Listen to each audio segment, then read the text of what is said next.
This is the day that the Lord has made. Let us rejoice and be glad in it.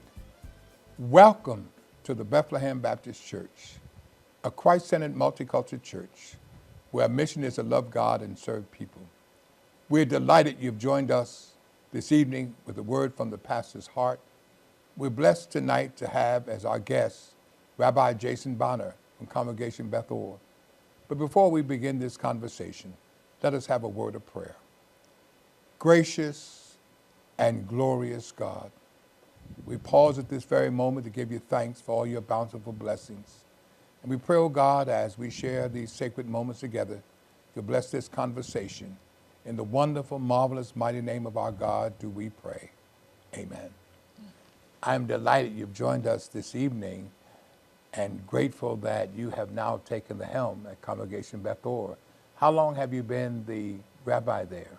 We are coming up on a year of this new role, but this will be my 7th year at Congregation Bethel. So I had the privilege, as you know, Pastor Quann, of learning from Rabbi Marks for the last 6 years, and this year was the first go at doing it on my own. I still have him on speed dial just in case, but it's been going really well. That's marvelous. Can you tell us a little bit about your background before you came to Congregation Bethel? Sure. I grew up on Long Island, went to a Jewish day school, so half my day was Judaic studies and the rest all the secular subjects. Did that through 8th grade. One of my first loves was baseball, actually. So I played ball all growing up. My grandfather played and my dad played, my uncle played. So a whole bunch of people who really influenced me there. I learned a lot of life lessons on the ball field. Played in high school, and then went to Muhlenberg College, and that's actually where I not only played ball but also met my wife, and she's from Cherry Hill. So, it was in college where I really started asking what I like to call the big questions. Why are we here? What's the purpose of all of this? And all the lessons I learned early on in my life, those were really the lessons that helped me to then figure out what my next steps would be.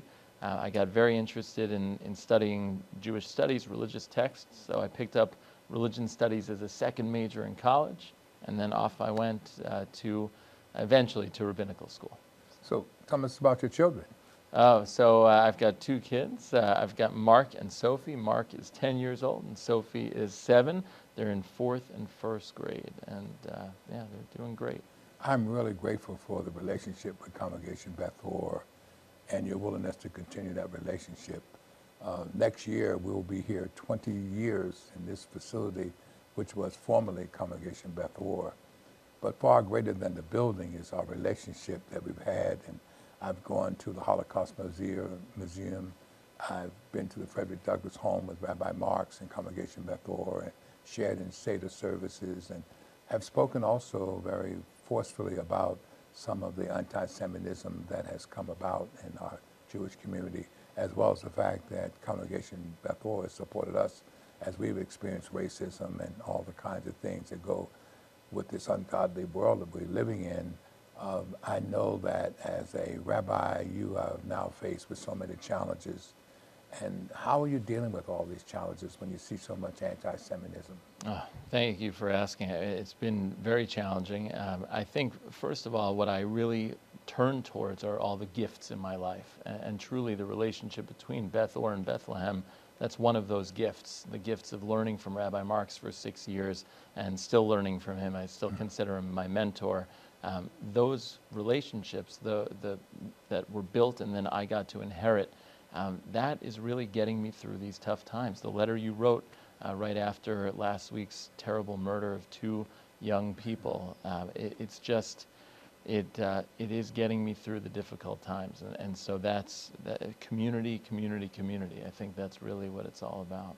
As a father, how do you share this with your children as they experience this ungodly anti-Semitism? Yeah. I'm wrestling with this because they're still young, and so what I show them and what I don't is always a big question.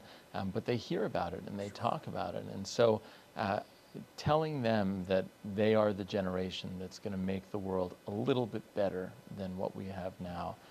It's the hope that I'm putting in them, perhaps a little too much pressure, but I think that's the only way we can do it, is live our lives the best we can and ask them to carry the torch forward. So What do you feel is your biggest challenge as a rabbi right now? I think right now it's helping people to see that there is still good in the world. And I think this has to do with our unique time. I mean, I'm coming into the rabbinate during a revolution in technology, where our young people are glued to their phones, where AI is something we were just talking about earlier. I mean, AI, I don't know where that's going.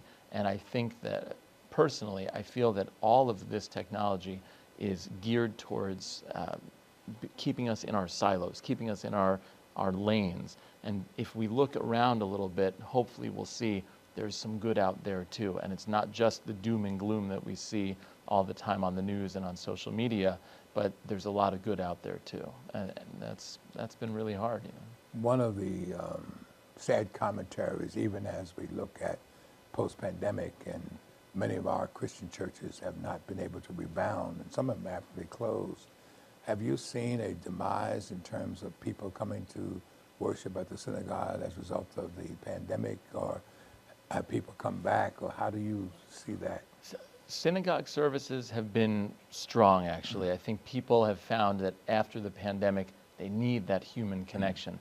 But I'll tell you, where we're really suffering and hoping to build back up is in school, because during those years for religious school, the kids just didn't want to be on the computer. They got bored with it and they moved away. Our confirmation class, which is our 10th grade class, we have the smallest one ever this year. 6 amazing kids who did a wonderful job, but we're hoping to build that back up to in the 30s and 40s of numbers of students that came through every year. So that's been challenging, and I think it comes back to social media. It comes back to, get out of your own little moment and share this moment with everyone else around you. One of the beauty parts of this community is we have the Wissahickon Faith community that brings us together, and it's really something that I value very deeply. And I look at that, and also in terms of, regardless of whether we are Jewish or Presbyterian or Christian, the stress of leading God's people. How do you deal with the stress of factors in terms of not only trying to balance yourself as a father and a husband, but also as a rabbi with all these different kinds of things happening every day? Yeah. The easy answer is I do this. I get to talk with you. Another answer that I found, and I've been talking with friends about this, classmates of mine who are rabbis in the community, there's 2 things I'll say. Number one is accepting that it's hard and understanding that actually if I feel like, I'm not spending quite enough time at home, not quite enough time at work, not quite enough time for myself, it probably means I'm in the middle and doing hopefully a good enough job in all of the areas and demands that I have on my life.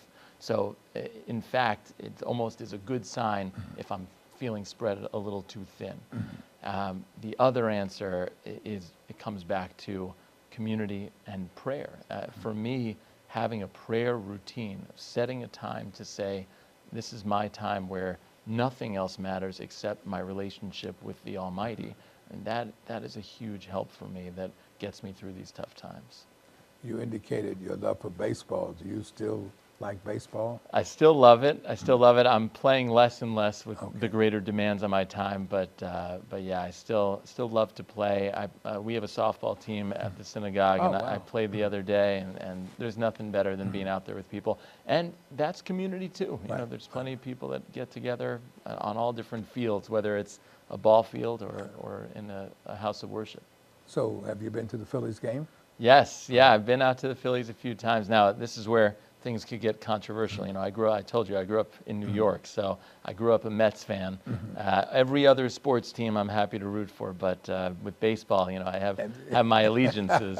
So what about the Eagles? Eagles, I'm all in. I grew up just loving baseball. So basketball, football, that's hockey. Those I'm ready to root for all the Philly teams. So you mentioned prior, you've been there now about a year. But prior to that, you were at the synagogue, 6 years? Yes, yeah. And how was that in terms of you being mentored by Rabbi Marks? It was the best. I mean, he has built something so special. And I don't just mean Beth Or. I mean the relationships in the community, the relationship with you. So just watching him do it was incredible learning. And also, those 6 years were a busier time in my life where my kids were very young. And so I really enjoyed not being the senior rabbi at that point. As I've learned this year, it's a lot. It's a lot of demands. Each decision has more riding on it, I feel. And so it kind of, I got very lucky and perhaps, a little bit of divine intervention. It happened at just the right time where I was able to pay more attention at home when my kids were super young. And now that I have a little bit more time, able to take on this role. So when you came, did you come with the knowledge that you'd ultimately be the senior rabbi, or did you come just as assistant? No, we came, the reason I spent 3 years in Tempe, Arizona, that was my first job. I learned a ton there. I ran our religious school out there and was the assistant rabbi. And really, it was family that brought me back east. I grew up on Long Island. Rena was from Cherry Hill. And so when we saw the job at Beth Or open, we thought, wow, this would be a great fit. And we wanted our kids to grow up near their grandparents, which thank God they're now doing. And so I came here saying, hey, I don't want to be the senior rabbi. I want to be a dad. I want to learn as much as I can as a rabbi. And then it all worked out. I think as I got to know Rabbi Marks better and saw his timeline, I kept thinking to myself, well, this may work out. This may just work out. And I feel very blessed that it did. I had a chance on several occasions to meet your parents, and I'm sure they're proud of you. Do you have other siblings? I have 2 younger brothers, yep. So one still on Long Island, and the other one living in this area now. And yeah, it's great. It's funny, we all have very different relationships with our Judaism, with religion in general. But I think for me, a huge part of religion is family. And so sitting around the table when I get the chance with my 2 younger brothers, with my parents, and now with my kids, it's a blessing. It really is. So growing up in the synagogue, did you have as much security as we have now? Oh, it's a great question. So first of all, being a kid, I didn't notice it the way that I do now. But no, I did not have an armed guard at my synagogue growing up. And I grew up on Long Island, big Jewish population. But certainly the threat has grown, and it's been very, very scary. Of course, we need to do what we can to protect ourselves. But I heard on the news the other day, and I thought it was such a great point, that to say to a Jewish person, hide, don't wear your yarmulke out in public. I don't think that should be on the shoulders of Jewish people. It should be on society. And I'll say also in that very same way, I recognize, there's a lot of privilege in that, being Jewish and being someone who passes as a regular white guy on the street. I can hide my yarmulke, right?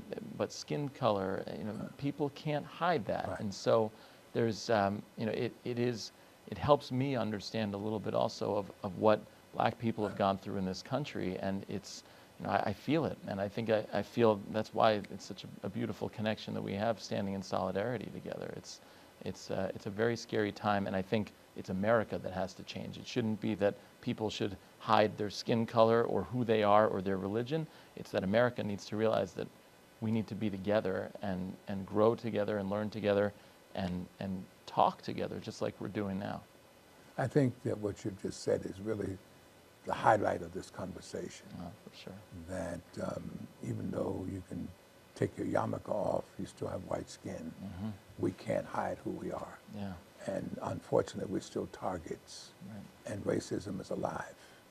And one of the things that I also am challenged with in terms of this political environment is not creating this division.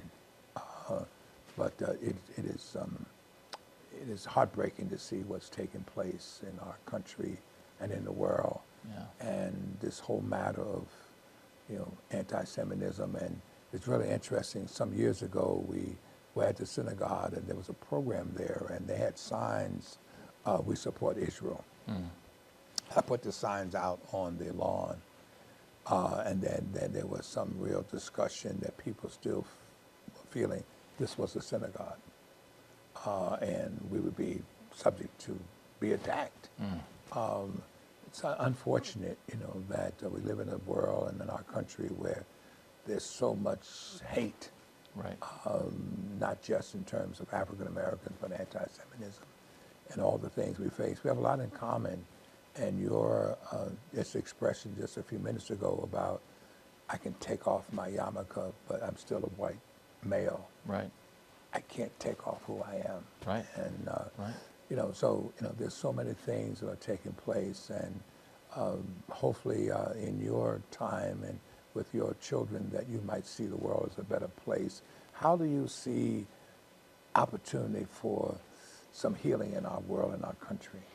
I really think part of it is that we often, I notice this these days, when I walk into a situation of a conversation with anyone, I've probably seen something they've posted online. I've probably seen an article that they've recommended.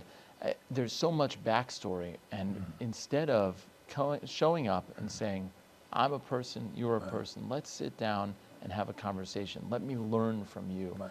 And that gives me hope. It gives me hope that we can maybe get back to that. When we talk about, I mean, obviously there's also, not only in terms of our faith differences, but also age differences. And I just hope and pray again that you and your family will experience a better world than this, and that we're advocates for change. And I believe again that we have a responsibility to talk about social justice. As you know, we're predominantly African American church, but I have really pushed the envelope to be a multicultural church, and to have people come of all walks of life. In fact, I remember very vividly when Rabbi Marks came here for the first time, there was this kind of, how can you have a rabbi come and speak? And but over the years, people have come to receive him and receive Congregation Bethel, and so breaking new ground. And I think, again, we have the responsibility to break new ground. I would hope, again, that my grandchildren will not experience some of the things that they're seeing taking place now. And I believe, again, it's our responsibility, and particularly a young man like yourself, it's your responsibility to make a difference, to speak out, not just by words, but by action. And the fact that I have come to appreciate the worship experience. And one of the things that I also appreciate very much about this relationship, that when I go to Bethel, I don't have to change who I am. And when Rabbi Marks has spoken here, it's almost like he fits right in, as opposed to he doesn't have to water down his beliefs, those kinds of things. We have a lot in common. Right. And I think if we can work on what we have in common as opposed to our differences, we can make a difference, So I think the conversation is needed. I think relationships are needed. I can't tell you how many times that Rabbi Marks and I have broken bread together, how many times we've even had differences. And I think, again, he referred the conversation we had maybe about 30 years ago when we talked about anti-Semitism. And, I was kind of naive at that particular point. And even in terms of our ability to exchange each other's thoughts, and might not always be in the same way, but leaving with the same respect that we have for one another. And I think that's so important, because even though we're sitting here now, I'm sure that things that you may look at different than I do, but that doesn't mean that has to divide us. Right. None of us are clones, so everybody has their own kind of thought process. And I think that's something that sometimes we try to change, that in order for us to have a relationship, this person has to think the same way. That doesn't happen. Right. I feel our brains are programmed to pay attention to what's wrong. Right? So a wonderful teaching I heard, if I get a paper cut on my finger, the only thing I'm thinking about is my paper cut. Right. Meanwhile, my heart, my brain, everything else is working great, but all I can think of is my paper cut. And it's the same thing. I think we're programmed to think, well, we have a disagreement on one issue, but we agree on 100 issues. And so I think, and you and Rabbi Marks modeled that. You showed you can disagree, but you still have that mutual respect and love for each other, and you were always able to hold on to what you have in common, not what divides you. And I think it's a beautiful example. I think one of the things I'm also looking at, and that is that even as you have followed the footsteps of Rabbi Marks, that you are who you are, Jason Bonner. Yeah. And I don't want our relationship to be solely based upon Rabbi Marks. I want the relationship to be as fresh and as authentic and just grateful also that you refer to him as your mentor and providing opportunities. It's really interesting to serve under him for 6 years and to see how God has allowed you now to take over the realm. And I'm sure that the new journey is still very new. Very much so, very much so. I haven't even seen a full year cycle from this seat. Yeah. If you don't mind, can I tell a story, Sure. a quick story? So there's a beautiful Hasidic story just about what you were saying. So a Jewish mystical story about what you were saying about me.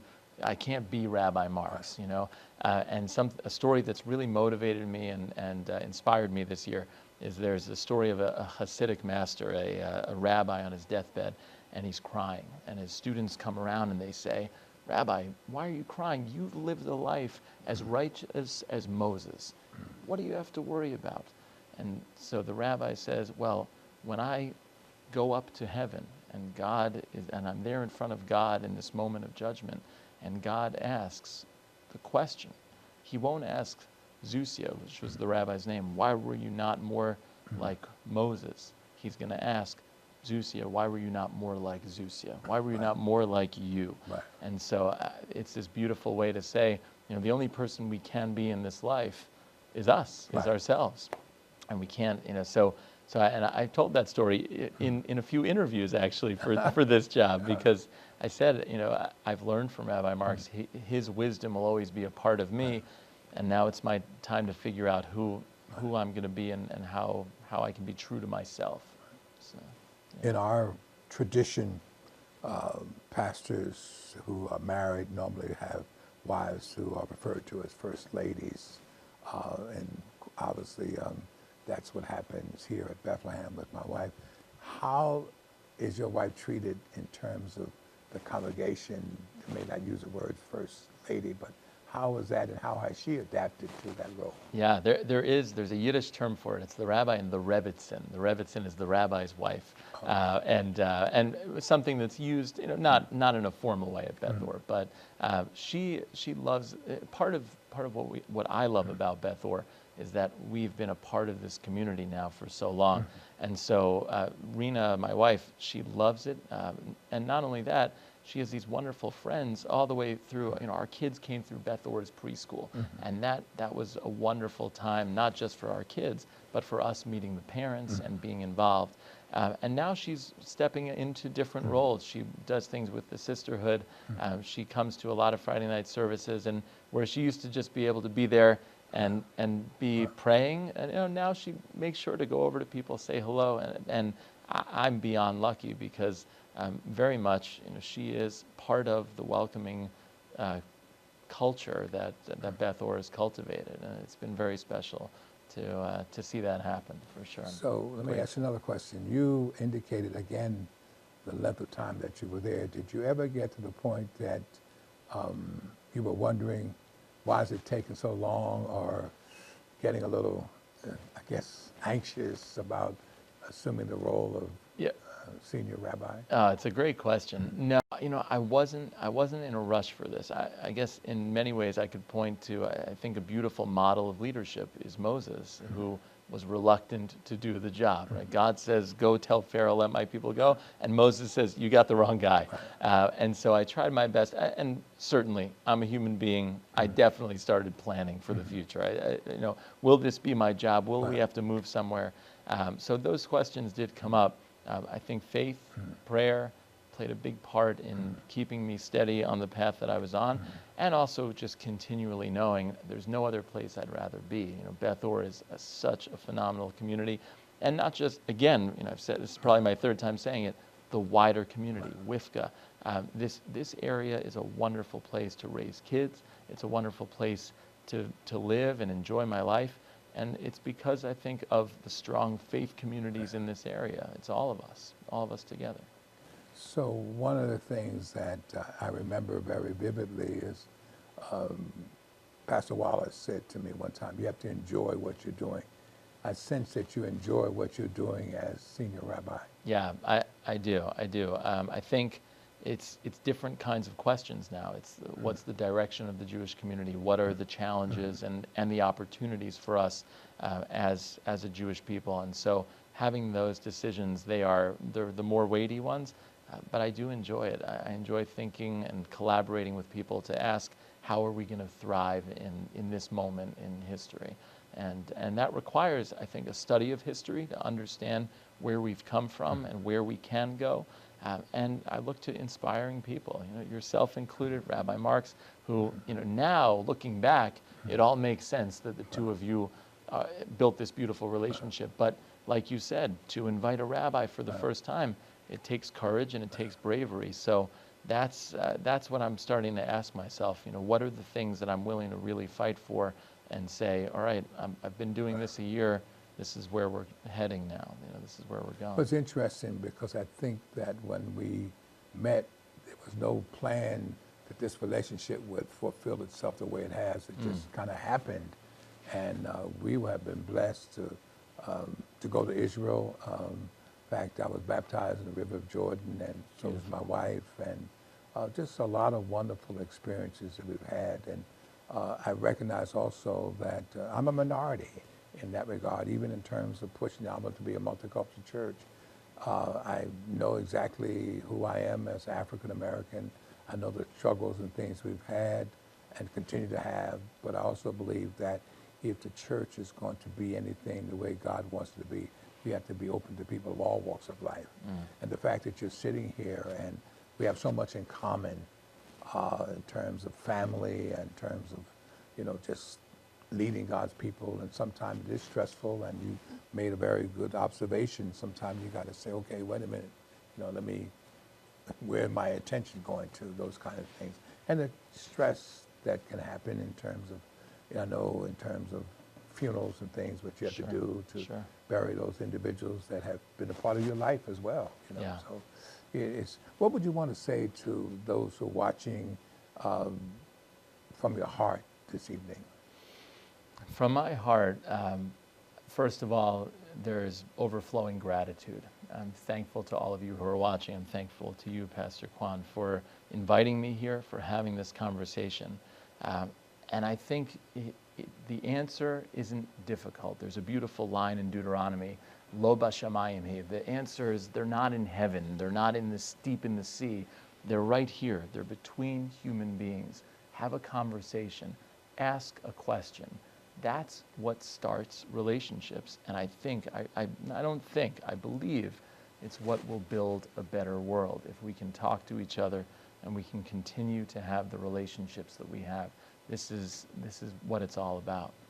That's interesting. Some things you may not know about me, but I was privileged when I first got married, and some time ago I was a waiter for Betty the Caterer, who was also a Jewish caterer. And my son's name is Mark, and I remember going to bar mitzvah, M-A-R-C. That was his Mark, and then also in terms of the prayer that was said. Can you say Baruch Atah Adonai Elohim Motzi Lakamiros? Sure. Is that pretty correct? That's you did a great job. Right. You probably heard it at every event that you went to. That's right. That's right. There's a beautiful teaching about it if we have a moment. So it's one I think I've shared with your community before, that that prayer, Baruch Atah Adonai Eloheinu melech haolam, praised are you, Adonai, our God, ruler of the universe, who brings bread forth from the earth. And I've never farmed in my life, but I know that bread doesn't come from the earth. Wheat comes from the earth, and it's human beings that create the blessings that God has provided us with. And so this conversation is exactly that. The raw materials of life, it goes into the blessings that we can create. So is Bethel the house of light? That's right. And Bethlehem is a house of bread. That's exactly right. Yes, lechem. That's right. That's right. I thank you for making that connection. Right. So a bayit is a house when it's in conjunction with another word. Beit, or in Hebrew, means house of light. Beit lechem is how they pronounce Bethlehem in Israel, and so it is the house of bread. Exactly right. I am so grateful to God for this conversation, and I pray that our relationship will continue. Not just relationship between you and I, but more importantly, relationship of congregation in Bethlehem and their larger community. Amen. I look forward to your ongoing work that you do in the life of God's people, and I pray that the time will come when we'll see this war ended and we will see elimination of racism. I just believe in my heart that we cannot expect to change unless we're willing to make change ourselves. And so I pray continually for